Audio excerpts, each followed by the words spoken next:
16 1/4.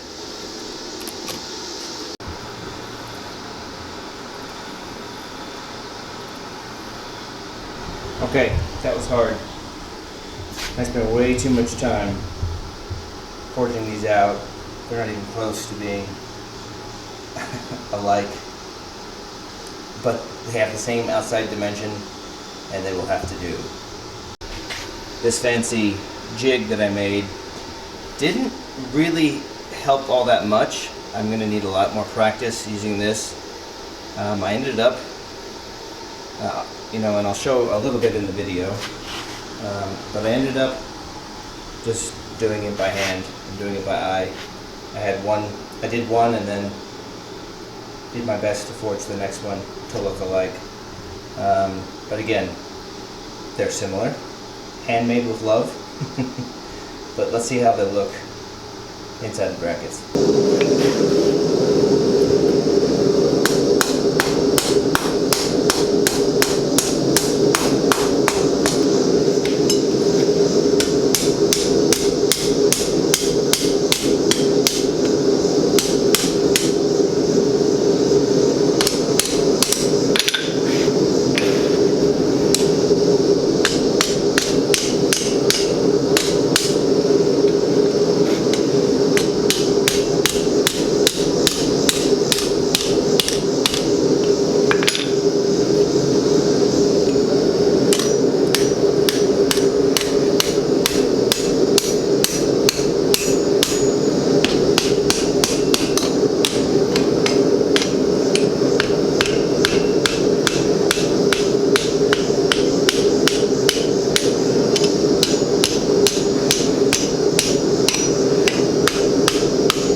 Okay, so here they are mocked up inside the brackets. This is sort of how they will look.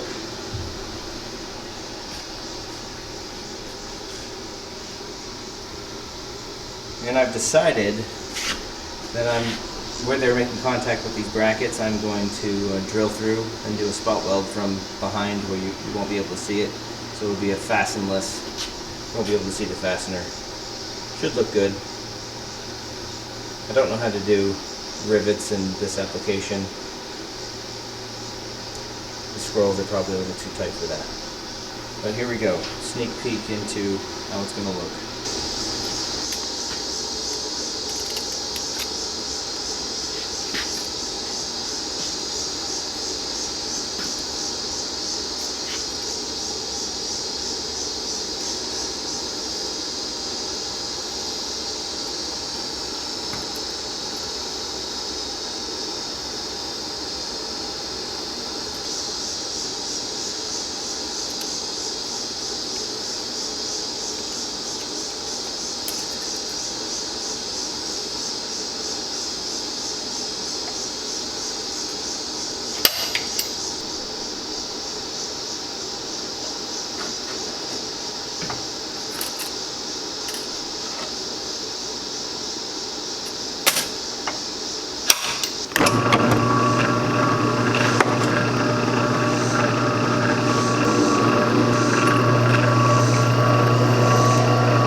Okay, this is part 2, phase 2 of building a custom shelf as a gift. So I've got the brackets done. They haven't been sealed yet. I'm going to seal them with Johnson's paste wax.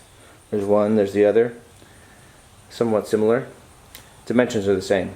So between them, I'm going to have this back plate made out of the same type of mild steel. It's 2 inches wide, 3/16 inch thick.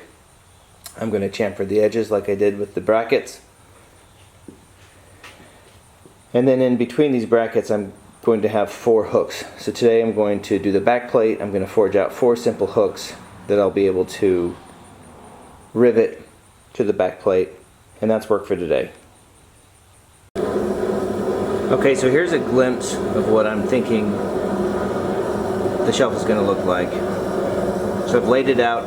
I played around with different backplate widths, and I think I like the 24 the best. And that'll get welded to the brackets. I'll have little tabs above the backplate to secure it to the wall. So this will be a total hidden fastener look. I think that'll look nice. It seems to me that the total width of the shelf is proportional to the height of the back bracket. And since these back brackets, the backs of these brackets are so, well, they're 6 inches. Since they're that height, any wider throws the whole piece out of proportion. So that's what I've come up with. I'm going to cut the back plate now.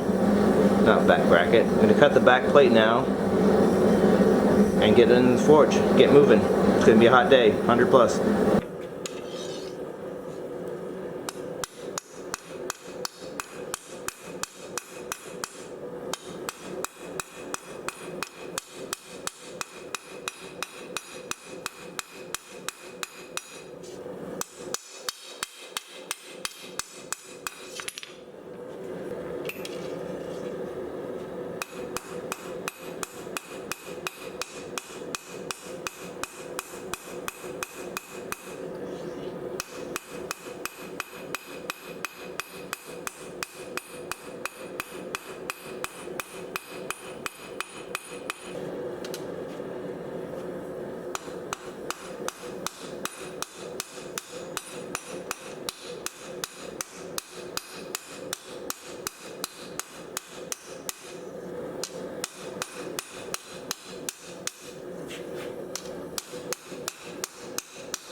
actually worked. What the heck?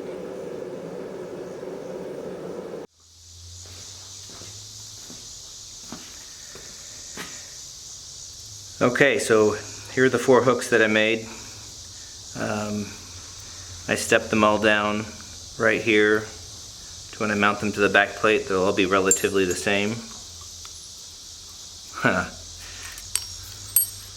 Yeah, relatively. So there'll be some variation. Not a big deal.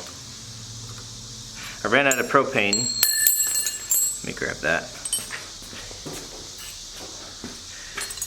I just ran out of propane, so I actually didn't get these holes sized to fit the rivets that I'm going to be using. This is the rivet I'm going to be using, flush mount. It'll go from behind the back plate, and then this will be on top, and then I'll paint it over. So I need to clean these holes up without any propane if I want to keep going today. I'm just going to use the drill and clean it up. That was the first time that I've ever used this. Tried to punch something, so I'm pretty happy with that. I'll get better as I go along. Like someone commented on a previous video, fail fearlessly. So I'm going to do that. Next time I'll do better. Alright, drive on.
Okay, as ever, this is a learning opportunity for me, and it started with, thought I'd test it out first with some old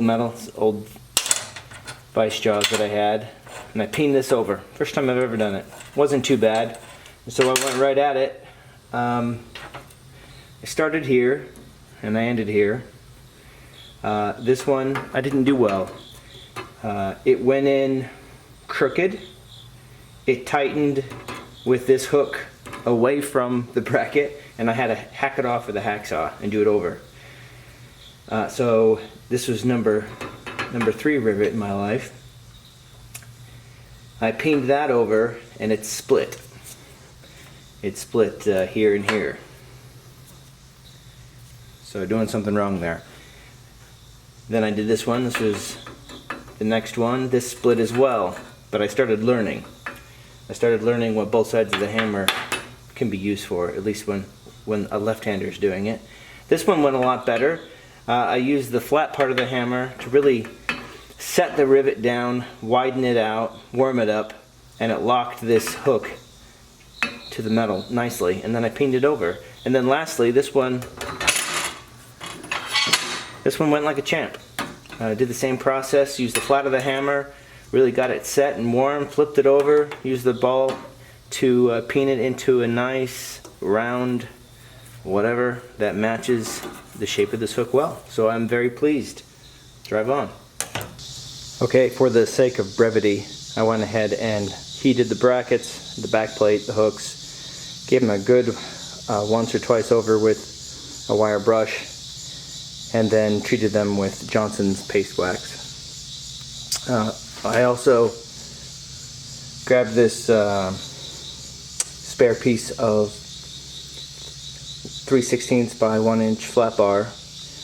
I did a little quick forging, some hot rasping, beveled and hot rasping, and then also treated that with paste wax. This will need a little bit more treatment. That's still hot. And it's going to be welded to this plate. And then dead center, I'll have a hole, and I'll probably put another hole here, another hole here. Okay, so I'm going to let all of this cool down, buff it up, prep the surfaces that needed to be welded, and then I'll be back with you to show you the finished product. Okay, I'm back. Welding is complete. I've got it mocked up here with a old 2x4, which is about the same color, same kind of wood that I'll be using as a shelf. And as you can see, I've got everything sealed. I used Johnson's paste wax, like I said, and I think it turned out really nice. Now on the back, I'm going to flip it over here in just a second, but on the back there are 3 tabs that I welded in place so that this can be hung directly into studs. Let me flip it around and I'll explain how that works.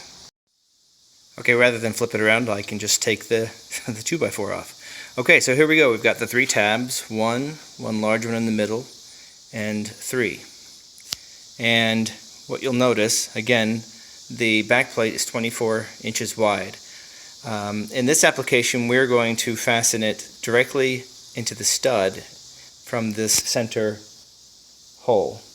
However, if he ends up putting this somewhere else in his house, I've rigged it so you can also attach it into 2 studs simultaneously. So this tab and then this one over here correspond to studs 16 on center, and then that hole and that hole, that tab there, are also 16 inches apart. So it gives you a little more customizability, if that's a word. So there you go. The metal part of this project is done. I've got one more phase to go, and that is to cut and fit the shelf, and then also a little surprise. So I will get that done next week and send out another video next week for you to see that part, the finished part of the video. Thanks for watching.